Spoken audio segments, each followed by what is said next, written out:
Welcome to another video here on the Giant Take YouTube channel. I am Josh and I am joined by Alex, my co-host. To my left, I'm sounding like we're recording an episode. We are not. The episode will be out on Thursday. But we're here with the second mock draft 2.0, as the people who actually do mock drafts call it. So we'll copy them and call it a 2.0. This one's going to have trades. We did include some trades. We didn't want to overdo it, but I thought we were going to overdo it, and we were overdoing it. But I did the research, and last year there were about 6 mock trades. Mock trades. There were 6 trades in the first round of the NFL draft last year, and I think we only had like 4. So very realistic. Before we jump into it, Alex, how are you? Anything you want to talk about? You're obviously in a different environment. You can go into that a little bit. In a different habitat, but anything you want to say before we get into it? Well, I'm a lizard apparently now because I'm in a habitat. I know you can kind of use that for anything, but just sounded a little weird there. Yeah, obviously I'm in a different location. This is somewhere I might be in the future more often as well, especially during the summer. But I guess we'll just get right into the mock draft. We have a lot of new picks, actually, surprisingly. Usually you don't see that many changes, but we've seen the pro days happen. There's been a lot of changes, a lot of rumors, a lot of stories about things happening, a lot of stories about things, teams open to trading. And we're going to, get right into it and look at all of it. So we'll start over here. Last time when we had our faces with it, you couldn't really see the mock draft very well. So we're going to try to do this so you can see the board very well. We're using a different software so that way we can make the trades. We'll kind of go quickly over the ones that we had the same in the last mock draft. Obviously, the first 3 are going to be very similar. So first, Jacksonville, they're going to be taking Trevor Lawrence out of Clemson, best quarterback in the class, best player in the class, and he's the clear option here at number 1. Yeah, and on to number 2, Zach Wilson, obviously for the New York Jets. And we saw that now, Alex, you were mentioning all the stuff that's going on since our last mock draft. You have Sam Darnold being traded. And that is basically, if that hasn't already proved that I couldn't think of the team name. The New York Jets are going to take a quarterback in the first round with the second pick in the NFL draft. I don't know what does. And I think Zach Wilson is that guy. And we've talked about that before. And I think it'll happen again. On to our third pick, San Francisco 49ers. Let's go Justin Fields. We'll stick with that as well. Yeah, so first 3, we had the same in our 1.0 draft. If you wanted to check that out, even though this one's probably the more updated one. But yeah, those 3 quarterbacks going in a row, and we will make it 4 right here. There's our first trade with the Atlanta Falcons. There's been stories about them willing to trade down. And when you look at the teams available to trade up, I think the best fit for this trade up, not going down too far for Atlanta, is the Broncos. They trade up to number 4. We're not going to do anything with the trades. We're not going to show the exact picks and stuff like that because that'll take too long. And it's only a first-round mock draft, so it doesn't really matter the implications of that. So, Josh, I'm not sure if you could you could move the trade in or whatever. And that'll be the Falcons and the Broncos. And we'll just exchange their picks there.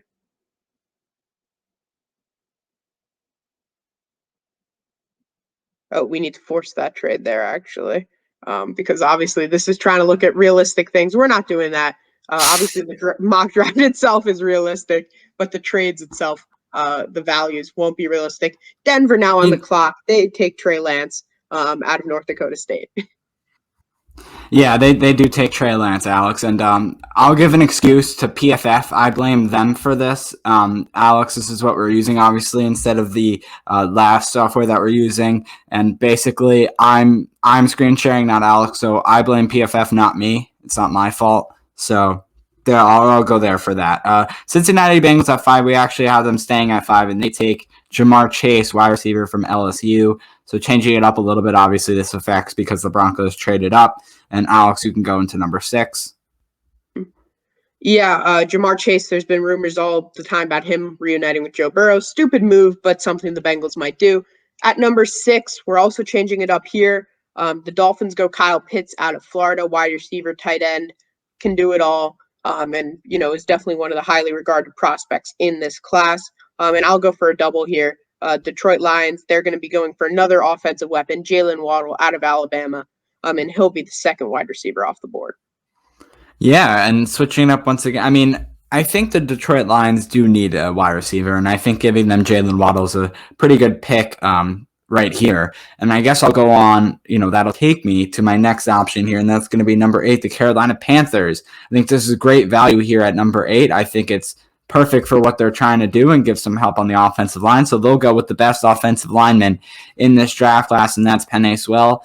And he's going to be going there. And Alex, since you did, back to back, I'll go back to back. The Atlanta Falcons, who now have this pick at number 9, are going to want to get a good cornerback, and that is going to be Patrick Surtain from Alabama. He's ranked 12 here. He's going to go 9, so a little bit higher than PFF expected. And Alex, you got 10, the Dallas Cowboys. Yeah, just going back real quick to the Panthers, great value pick there. I think in one of our next mock drafts, we might even have a team swooping up there to number 7 or 8, trade up for Penei Sewell, because he is, him falling that far is really great value for a team trading up, maybe even the Giants there. But number 10, another cornerback back-to-back here, J.C. Horn out of South Carolina to the Dallas Cowboys. Obviously, there's been some concerns with Caleb Farley out of Virginia Tech. He obviously is having that back surgery. Maybe an issue for him there. But that's why we have him falling a little bit here, and he will not be the second cornerback off the board here. I'm going to do back-to-back again because I just want to do the Giants, right? I'm selfish. I'm sorry. This is a Giants podcast.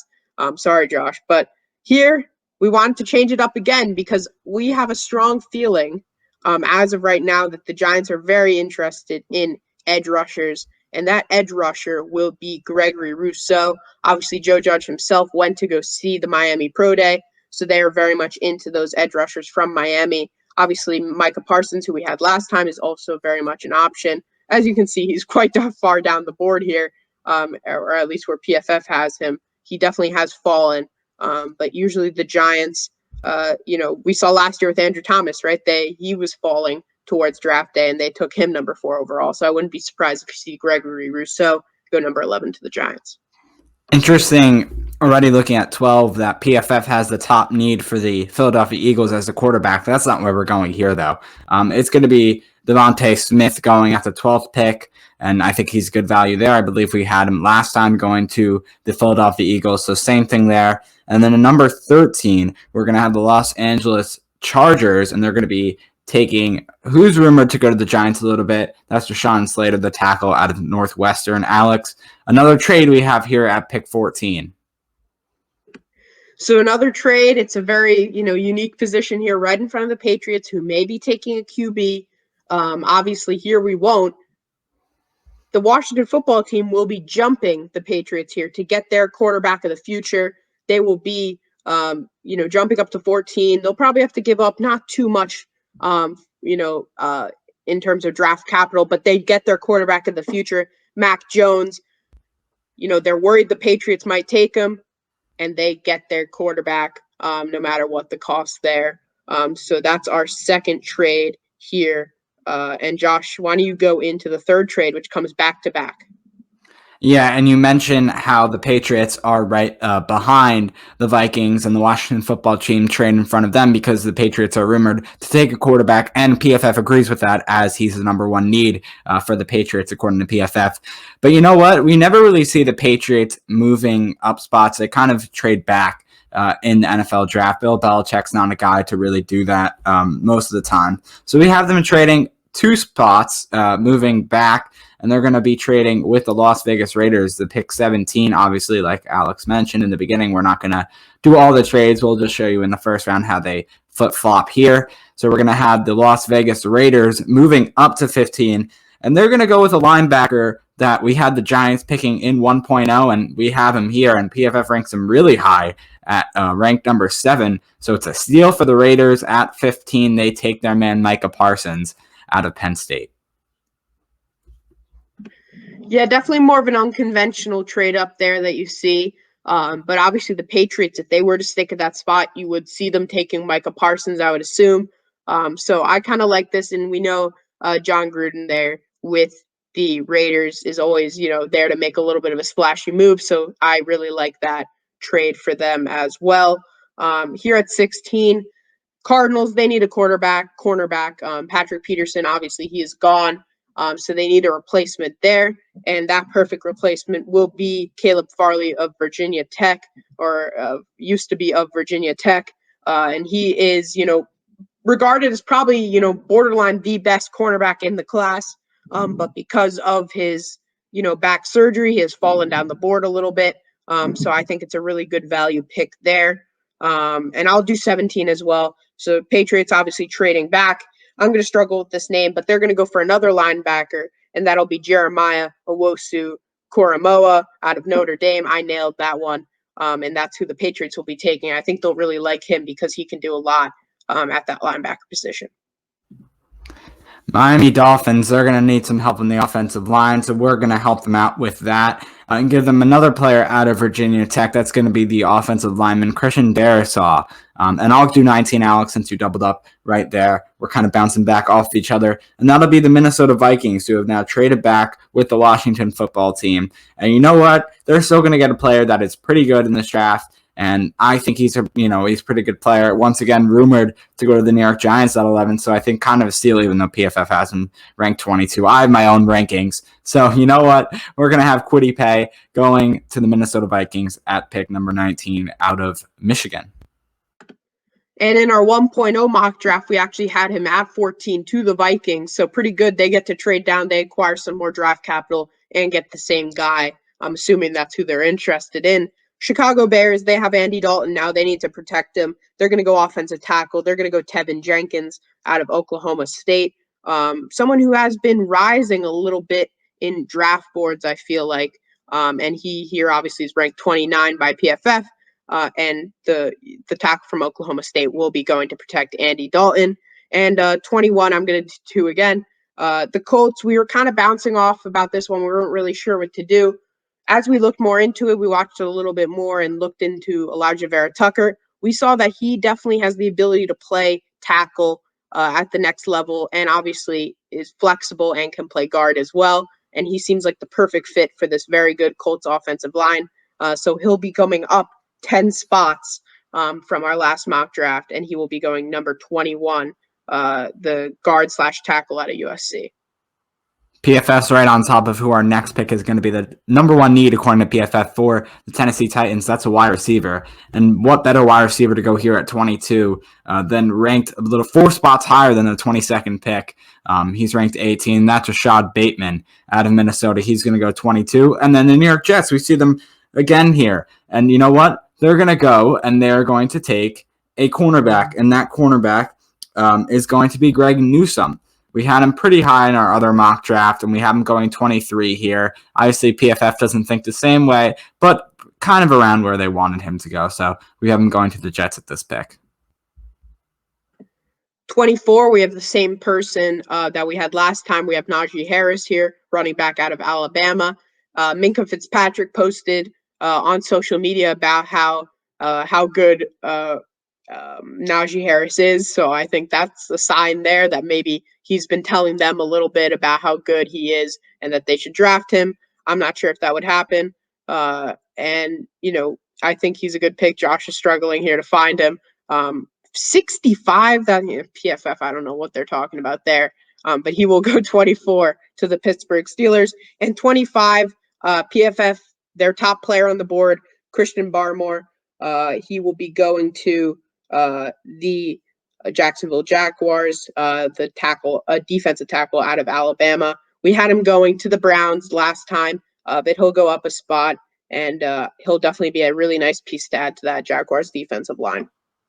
Yeah, Alex, that is pretty crazy. Najee Harris, 65. That's almost if not a third-round pick at that point. Pretty crazy. But we go now to the Cleveland Browns, who they have him ranked 1 spot below where they're supposed to go. That's Azeez Ojulari from Georgia. Nice pickup there by the Cleveland Browns. And then we have the Baltimore Ravens. Once again, they still want to go for that wide receiver, their top need, according to PFF. Terrace Marshall Jr. from LSU. That's the guy they're going to take. Friends with Jamar Chase, obviously went to LSU with him, the player right behind him going in the draft in the first round.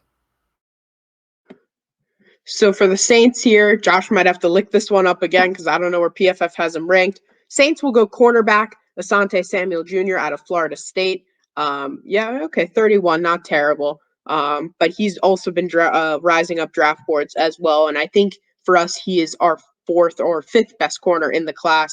He's definitely debatable between him and Newsome. Newsome's off the board. They go Asante Samuel Jr. at 28. 29, the Green Bay Packers, they need help on that offensive line. They need to protect Aaron Rodgers. Sam Cosmi, tackle out of Texas, the perfect fit there. I think he'll be very good to help protect Aaron Rodgers. And as he's getting older, of course, that is more and more important. And you have Jalen Phillips going to the Buffalo Bills. I like this pickup here out of Miami. Obviously, him and Gregory Rousseau have really been big, the two Miami stars on the defensive side of the ball, looking to go in this first round. And you know what? We were thinking about what we were going to do at this pick. And, maybe the Chiefs, they do something. They make a pick. We had to make a pick last time. But you know what? This is our mock draft. This is our mock draft 2.0. This is a Giants podcast, as Alex mentioned earlier. So we're going to do what we want to do. And you know what? Maybe there's a possibility. We did it with DeAndre Baker. That's where we saw it. And you know what? It's going to happen again. The Kansas City Chiefs and the New York Giants make a little bit of a trade. 42. It is a little high. We understand that. But you know what? We're making – it's going to be some fun stuff. So they'll go to 42, and obviously the Giants will have to trade some other stuff for it. But just for the jokes – we have that happening there. I didn't force a trade, so we're going to have to do that one more time. And here we go. 42-31. Force that trade. And boom. Giants have the 31st pick in the NFL draft. Just like that. Just go on to PFF. And then, magically I think the Giants get the 31st pick. But anyway, the New York Giants are going to select a center. And I'm very scared that they won't have him as little as we want. So I'll just look him up to save everyone's time. That's Creed Humphrey from Oklahoma, ranked 70. But you know what? I don't care, PFF. The Giants need a center, and maybe they'll move Shane Lemieux to another spot on the – excuse me, not Shane Lemieux. I can't Nick think. Gates over to guard is probably what Josh is trying to say. Yep. I don't know how they have him at 70. I think also another possibility here is you could see them trade up for a guy like Elijah Moore, wide receiver, Rondell Moore as well, because obviously the Buccaneers, they could take a wide receiver as well, and we have that happening. They're going to take wide receiver Rondell Moore out of Purdue, so you could see the Giants do that as well. And here is our mock draft. Let's see what PFF has to say about our mock draft, actually. So A+, A+, A+, A for Jamar Chase, Kyle Pitts. They don't like Jalen. They don't like Penny Sewell at 8. All right, PFF, they don't know what they're talking about. But yeah, Josh, you can scroll. They don't like Greg Rousseau to the Giants either. If you want to scroll through there, they like Mac Jones. They're trading up for him. They like Caleb Farley. Let's see what else they have here. They like Kwity Paye. They hate Najee Harris. That would make sense. Based on where we saw his rating there. Only a B for Creed Humphrey, actually, not super bad there. Overall, the Cardinals with an A+. Who else did well? Let's see here. Broncos did well getting their quarterback of the future. Jaguars did well. Obviously, they got Trevor Lawrence. And Giants did terrible, in their opinion. Of course, Jets did well. And 49ers did well. Obviously, they got Justin Fields, and Washington got Mac Jones. So it just seems like they like anyone who drafted a quarterback, basically. It seems like that is what they like. But we don't need to see all these ratings here. But that'll be it for, this episode or this mock draft. Josh, do you have anything else? I do have one more thing. I'm raising my hand like we're in school, Alex. If you want to go check it out, just like for our last episode, as it is pitch black in my room, Alex, it looks way better for you. Can't record at night. It sucks when it happens. Whatever. It is what it is. But if you want to go see this in full, you kind of saw it there with PFF, but go to thegianttake.com. We already have our 1.0s. We have the analysis of why we picked them there and what, why they should go there or whatever. So that's already up. 2.0 is going to be up there as well. So if you want to see it, share it with your friends and family. You can go on, you can do it with this YouTube video, but you can also do it on thegianttake.com. Check them out in full. We don't have the analysis because it's basically most of the same players that we drafted in the first round last time. But you'll see it all there in full. Go follow us on Twitter at the Giant Take Pod. It's been down here the whole time, but you know what, I'm saying it anyway. New episode out on Thursday, so go wait to check that out. And Alex, we're good, right? We'll wrap this up. No, we're not good. We are good. Shaking his head. We are good. We are good. We'll see you next time for another YouTube video.